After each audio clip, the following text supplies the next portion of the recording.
Welcome to Founding Chronicles. If you're passionate about hidden and powerful stories from America's past, you're in the right place. Don't forget to like, subscribe, and hit the bell icon so you never miss another journey into history. Now, let's begin. The year was 1857, and Arkansas was still young, raw, and rough. Little Rock stood on the banks of the Arkansas River, a place of dusty roads, creaking wagons, and sprawling farms that stretched beyond the eye. The city was only a few decades old, but it already carried the weight of America's contradictions. It was a land of promise for some, and a land of chains for others. Thanksgiving was not yet the polished holiday of parades and feasts that it would later become. In those years, it was simpler families gathering, food laid out on heavy wooden tables, prayers rising in quiet rooms. But for those enslaved, Thanksgiving was no day of thanks. It was just another day to serve, another day of hunger, another day of being reminded of what they would never have. On the outskirts of Little Rock, a plantation sat heavy in the late autumn air. It belonged to a man named William Hardy. He was not the richest planter in Arkansas, nor the poorest. He was middle standing, with a farm large enough to hold dozens of enslaved men and women, enough to make him a man of pride. Hardy was known in the community as stern, quick to anger, and fiercely protective of his property. To the enslaved people who lived under him, he was something else entirely. He was a man who believed cruelty was strength. His punishments were meant to break both body and spirit. He believed in making an example out of men so that women would fear, and making an example out of women so that children would tremble. That was his way. Among the people forced to live under Hardy's rule was a man named Samson. Samson was a towering figure, even among men. Broad shoulders, thick arms, and a chest that looked carved from stone.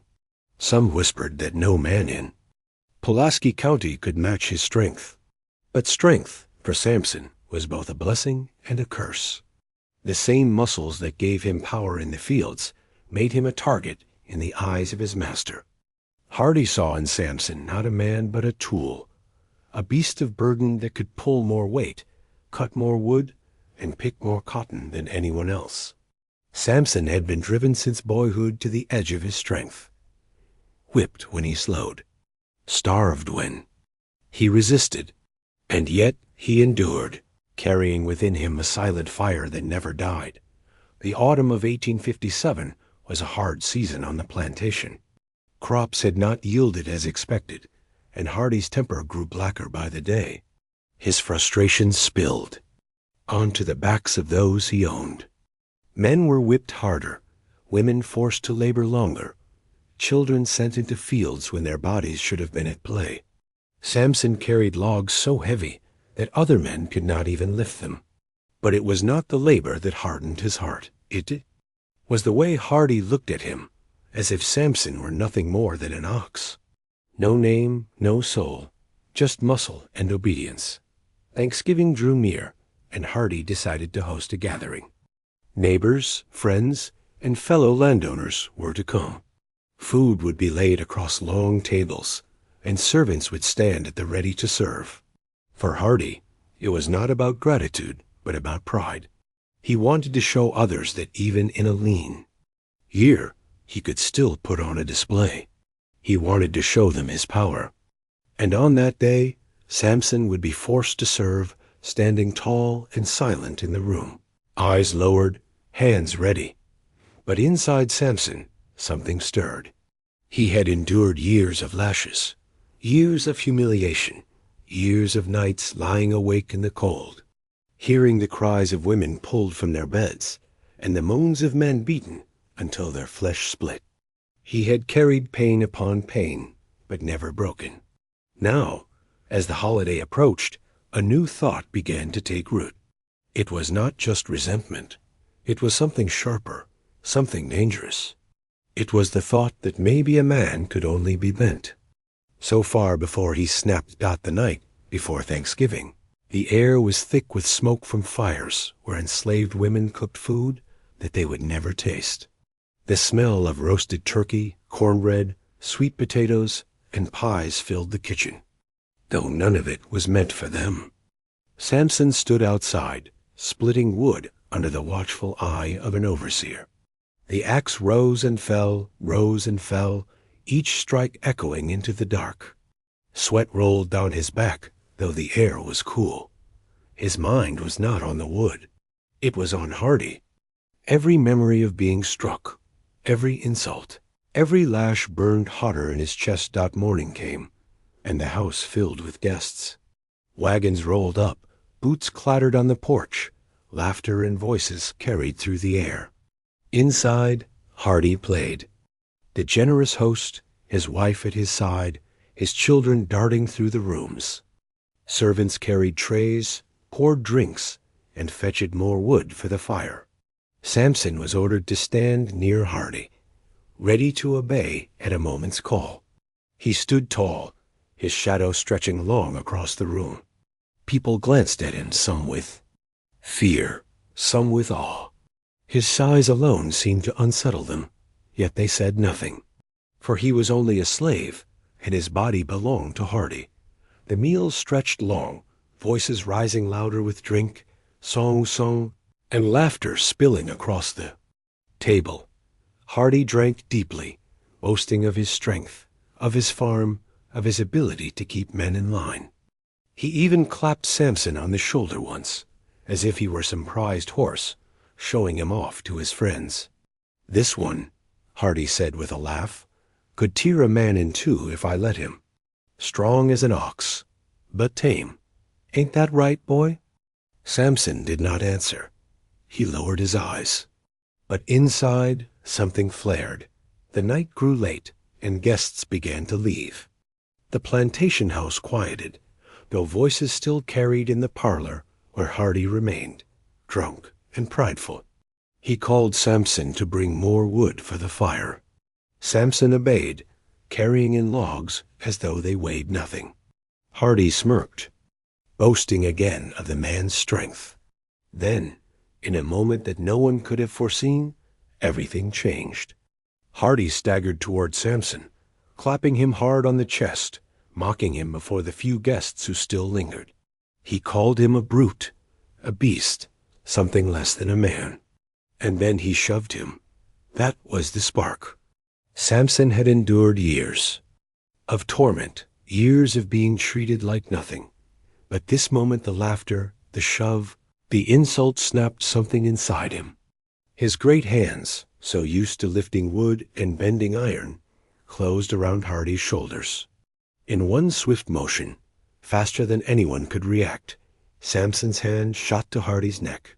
There was a sound, a sharp, terrible crack that silenced the room. Hardy's body went limp. His head lolled unnaturally. The laughter died. The glasses froze mid-air. A hush fell heavy, like the breath of death itself. Samson stood still, Hardy's lifeless body hanging in his grip. His chest heaved, his eyes burned. His muscles trembled not from fear, but from the flood of release. For a moment, time held its breath. Then the screaming began. The screams shattered the silence of the parlor. Hardy's wife let out a sound so sharp it cut through the air like a blade, a cry that echoed up the staircase and rattled the windows. The few guests who remained stumbled backward, their faces pale, their glasses spilling red wine that looked almost like blood on the wooden floor. One man grabbed his hat and ran for the door. Another froze, staring as though he could not believe what he had just seen. Hardy's body dangled for a heartbeat longer before Samson let it drop. It crumpled on the rug, lifeless, the head twisted. At an angle no living man's could bear, Samson stood above him, chest rising and falling like a storm. His hands, the same hands that had been forced to till, to carry, to suffer, now carried the weight of what he had done. He did not speak. He did not shout. He simply breathed, his eyes scanning the room, burning into every face that looked back at him. For years, they had seen him as a beast of burden, something to use, something to mock. Now they saw him as he truly was, something far more dangerous. Panic broke loose. Women shrieked and clutched their children. Men scrambled for the door. Some cursed, others prayed. Hardy's wife fell to her knees beside the body, shaking him, begging him to wake, though she must have known the truth. Samson had snapped his neck like a dry twig. There was no waking from that dot. The house erupted in chaos. Feet pounded down the halls. Voices rose. The overseer burst into the room with a pistol in hand. He froze when he saw Hardy on the floor. His face drained of color. Then his eyes cut to Samson. The pistol rose shaking. "Stay where you are," he shouted, though his voice cracked with fear. Samson did not move. He did not need to. His sheer size, his calmness in the middle of the madness, was enough to make the overseer hesitate. The other enslaved servants, who had been in the house, stood frozen at the edges of the room. Their hands trembled, their eyes darted between Samson and the overseer. Some looked terrified. Others looked at him with something else, something like awe, something like the first flicker of hope they had ever dared to feel. Samson had done what none of them had thought possible.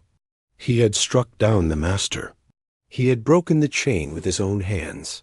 But Samson knew the danger had only just begun. Killing Hardy was not the end. It was the beginning of something far bloodier. The weight of what he had done pressed down on him. Yet at the same time, for the first time in his life, he felt something like freedom surge through his veins. He had broken the man who had broken so many. Still, he knew what would follow. The overseer pulled the hammer back on the pistol, his hand shaking. "You're finished, boy," he said, though his voice was low, almost trembling. Samson's eyes locked on him. For a long moment, neither moved. Then, like lightning, Samson lunged. His hand shot out, gripping the pistol before the overseer could fire. The two struggled, the gun twisting in their hands, the overseer crying out. Samson wrenched it free, and with one swift motion, struck the man across the head with the butt of the weapon. The overseer collapsed in a heap, blood seeping into his hair. The room was still again, save for the sobbing of Hardy's wife. Samson stood, pistol in hand, his chest heaving, the fallen bodies at his feet. His eyes scanned the enslaved men and women around him. For the first time, he spoke, his voice deep and steady. "No more." Just those two words, but they carried the weight of years, of chains, of suffering. Some lowered their eyes, terrified. Others met his gaze, their hearts pounding with a dangerous mix of fear and longing. Outside, the night had grown cold, the moon hanging like a pale witness over the plantation. Word spread quickly. Guests who had fled carried the tale into the dark, their wagons rattling down the dirt roads. Neighbors would know within hours. The law would know by dawn. Samson had crossed the line that no enslaved man was meant to cross. He had killed his master. And in the eyes of Arkansas, in the eyes of the South, that was the greatest crime of all. Samson stepped out into the yard. The air bit at his skin, carrying the scent of smoke and earth. Behind him, cries still rose from the house. Ahead of him, the field stretched out, dark and endless. Other enslaved men came from the quarters, drawn by the noise, their eyes wide as they saw him standing there, blood on his hands, a pistol at his side. Whispers spread through them like fire. He had done it. Samson had killed Hardy. Some fell, back in fear, certain that to be near him now was to invite death when the patrols came. But others, those who had suffered long under Hardy's lash, those who had dreamed in silence of freedom, looked at Samson with something like reverence. For years, they had lived bowed and broken. Tonight, they saw one of their own stand unbroken. Towering, defiant, Samson knew he could not stay. The patrols would come with dogs, with guns, with chains. They would hunt him through the swamps and woods. If he was caught, his death would be slow, brutal, and meant to terrify every enslaved man and woman in Arkansas. But still, he did not run. Not yet. He walked to the quarters, his heavy steps echoing in the night. He pushed open the door and knelt. Stood in the smoky room where men and women huddled by the dim light of a fire. "They'll come for me," he said, his voice steady, filling the room. "They'll come by dawn. But no man owns me now. Not anymore." A silence filled the room. Faces turned toward him, faces lined with exhaustion, with scars, with years of quiet suffering. One woman covered her child's ears, fearing his words alone might bring death. Another man clenched his fists, torn between terror and admiration. "They'll kill you, Samson." One voice whispered. Samson nodded. "Maybe, but tonight I lived free." The words settled into the hearts of those who heard them. For some, they were a spark. For others, a warning. But none would ever forget them. The night stretched long. Samson sat outside, staring toward the river, his mind turning like a restless storm. He thought of the years behind him, every lash, every insult, every broken bone that had been healed by his strength. He thought of the years ahead, if there were any left for him. He did not fear death. What he feared was the return of chains. As dawn crept into the sky, the sound of hooves thundered on the road. Riders. Lanterns glowed in the gray morning. Dogs barked. Voices called. The slave patrol had come. They spilled onto the plantation with rifles in hand, their faces hard, their eyes cold. Hardy's body had already been laid out, his wife weeping beside it, swearing vengeance. Now the patrol fanned out, their dogs, sniffing the ground, their guns ready. Samson stood in the yard, waiting. He did not run. He did not hide. He stood tall, the pistol still in his hand. When they saw him, shouts went up. Guns rose. "Drop it, boy." One man roared. "On your knees." Samson did not move. His voice carried strong across the yard. "I am no boy. I am a man." The patrol surged forward, rifles aimed, dogs straining at their leashes. And Samson, in that moment, knew he had only one choice left: to fight until the last breath, or to surrender and face a death worse than any bullet. The morning air trembled with the tension as the first shot rang out. The gunshot cracked through the morning air, a sound that echoed off the trees and carried across the fields. Birds burst from the branches, scattering into the sky. The dogs lunged forward, their snarls ripping through the quiet dawn. Samson felt the bullet whip past him, close enough to sting his ear, but it missed. The soil at his feet spat upward where the ball struck. He did not flinch. He stood tall, gripping the pistol, his chest steady as though the sound of death had not fazed him. The patrol shouted, their voices colliding in a storm of curses and orders. "Bring him down. Shoot him. Don't let him get away." The enslaved men and women huddled in the shadows of the quarters, eyes wide, holding their breath. They knew what was about to unfold would be talked about for years. Some prayed under their breath. Others simply stared, unable to look away. Samson's eyes scanned the line of riders. He could see their fear even as they masked it with rage. They had heard the stories. They knew of his strength. They knew what he had done to Hardy, snapping his neck like dry kindling. Even with guns in their hands, they feared him. And Samson, standing there in the cold light of dawn, felt no fear at all. The overseer, blood crusted on his head from the blow of the night before, had been roused and brought out by the patrol. His eyes burned with hatred. He pointed a trembling finger at Samson. "Kill him. Kill the devil before he takes another one of us." His voice cracked, desperate, almost shrill. The riders raised their rifles again, and this time Samson moved. The pistol rose in his hand, steady as stone. He fired once, and one of the riders toppled from his horse with a cry, crashing into the dirt. The others roared in fury, their horses rearing. Shots rang out in a volley. Dirt sprayed around Samson. One ball tore through his sleeve, grazing his arm, but he did not falter. He dropped to one knee, reloaded with hands that moved as though carved from iron, and fired again. Another horse screamed as the rider fell backward, clutching his chest. The yard had become a battlefield. Smoke from gunpowder hung in the air, dogs barking wild, horses bucking, men shouting.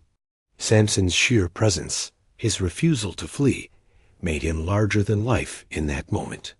He fought not for victory. He knew the odds were impossible, but for defiance, for dignity, for the chance to show the world that even a slave could stand unbroken. The third shot came from behind him. Samson staggered as the ball tore into his side, hot pain burning through his ribs. He stumbled, breath seizing in his chest.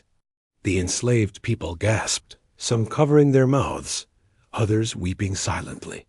Samson steadied himself against the post, blood soaking into his shirt. He would not fall. Not yet. The patrol surged closer, confident now that he was wounded.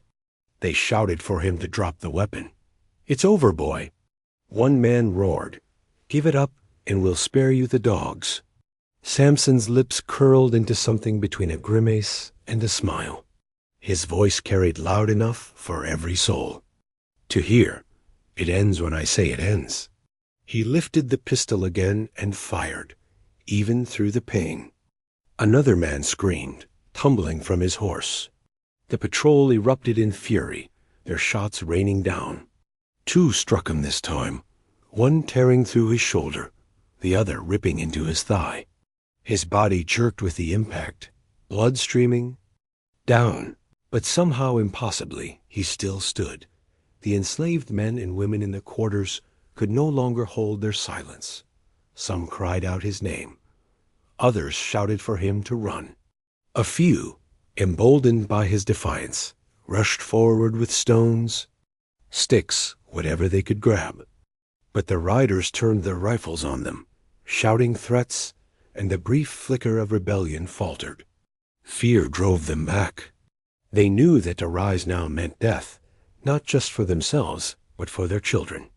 Samson fell to one knee, blood soaking the dirt. His breaths came heavy, each one a labor. Still, his eyes burned like fire, fixed on the men before him. He was not begging. He was not afraid. He was a man facing his end on his own terms. The captain of the patrol, a heavy man with a grizzled beard, rode forward.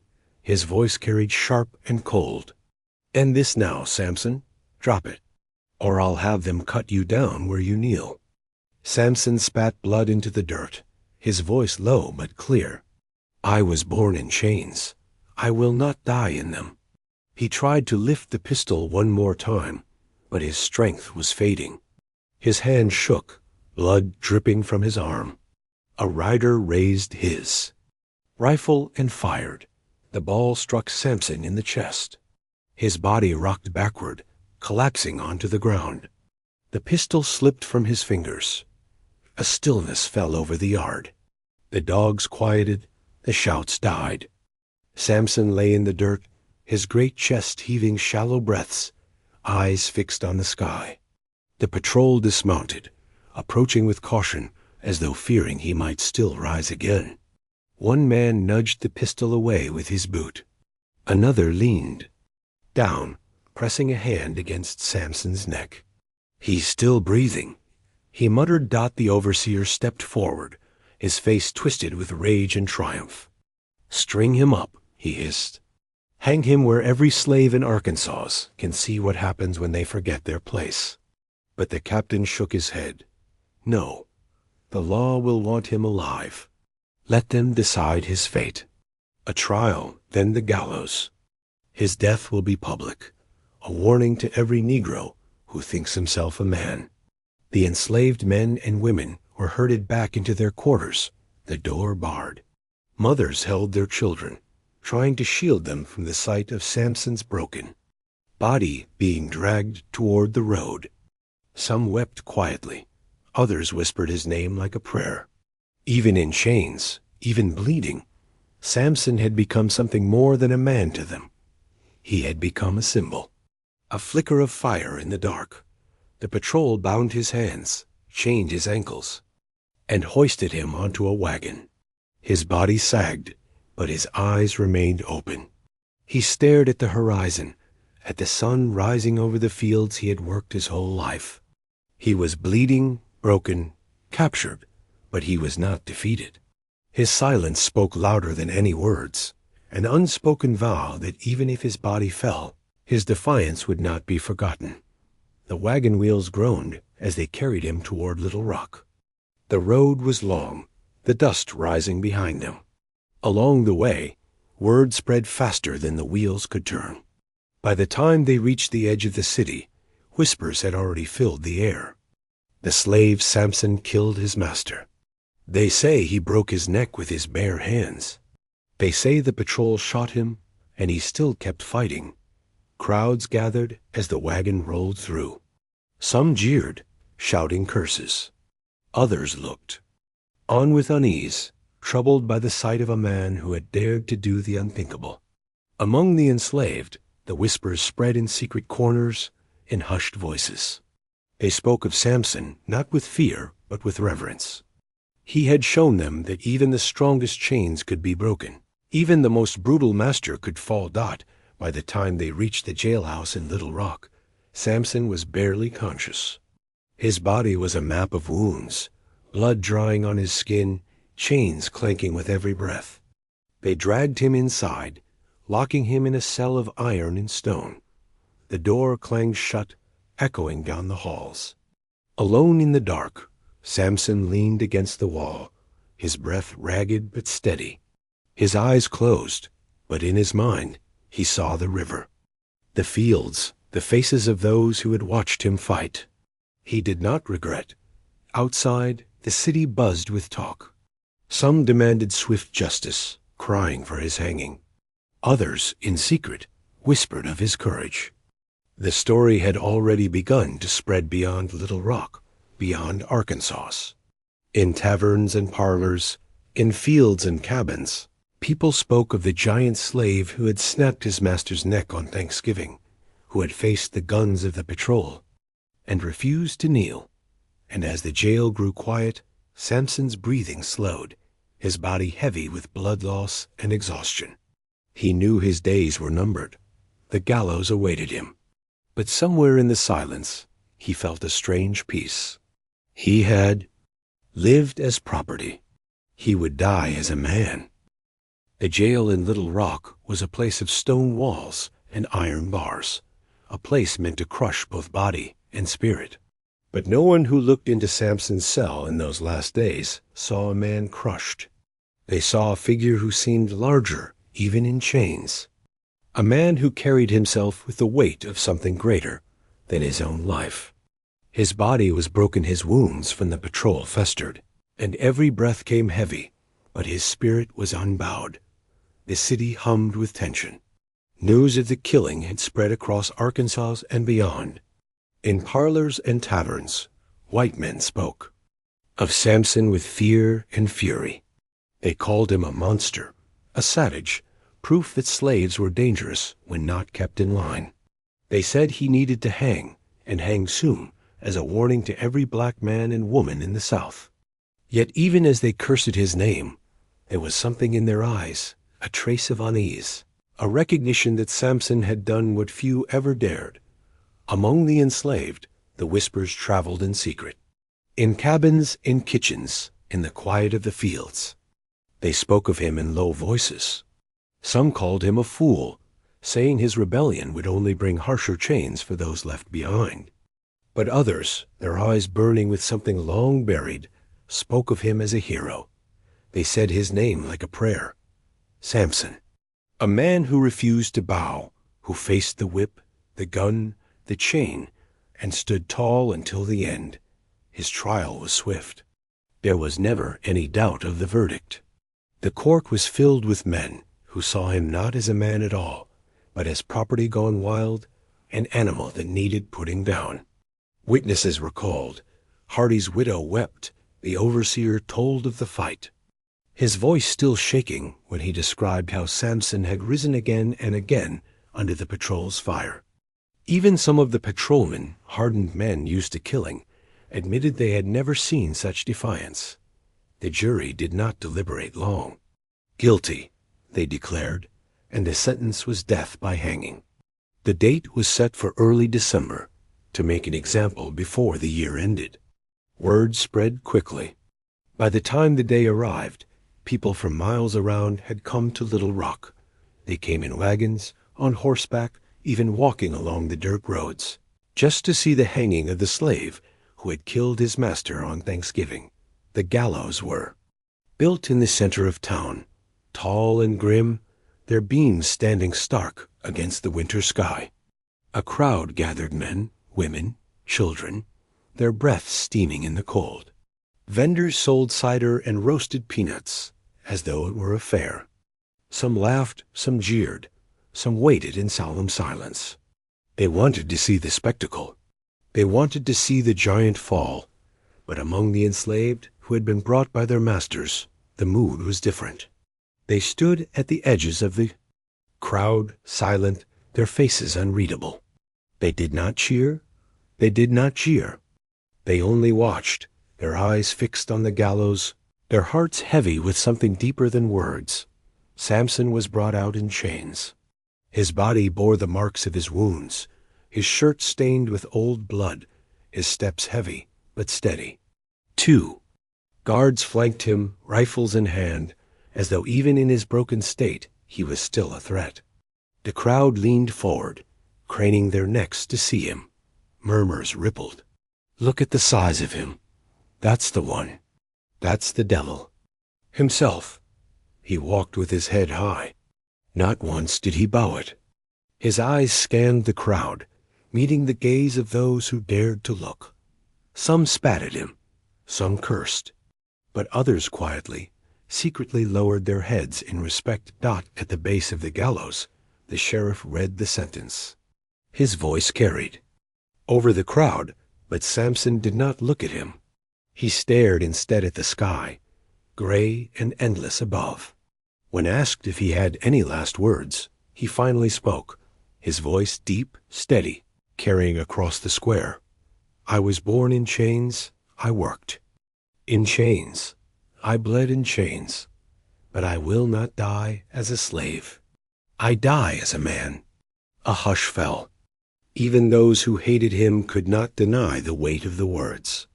The sheriff shifted uncomfortably, then signaled for the hangman to proceed. Samson was led up the steps, each one creaking beneath his weight. The rope was placed around his neck, rough hemp scratching his skin. The hood was offered, but he refused it.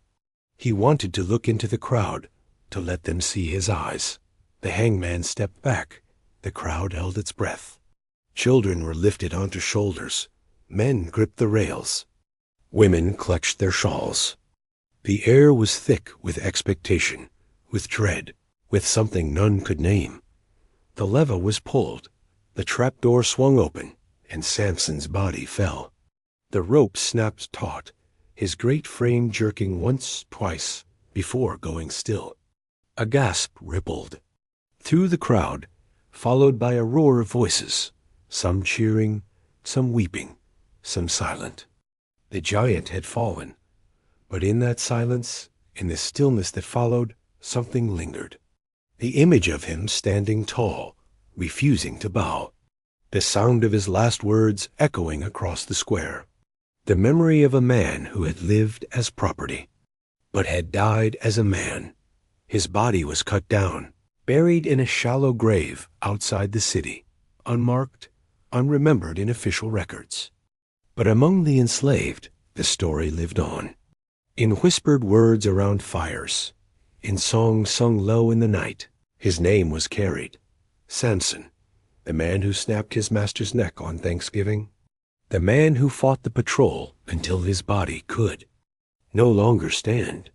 The man who died with dignity, staring into the eyes of those who would have him broken.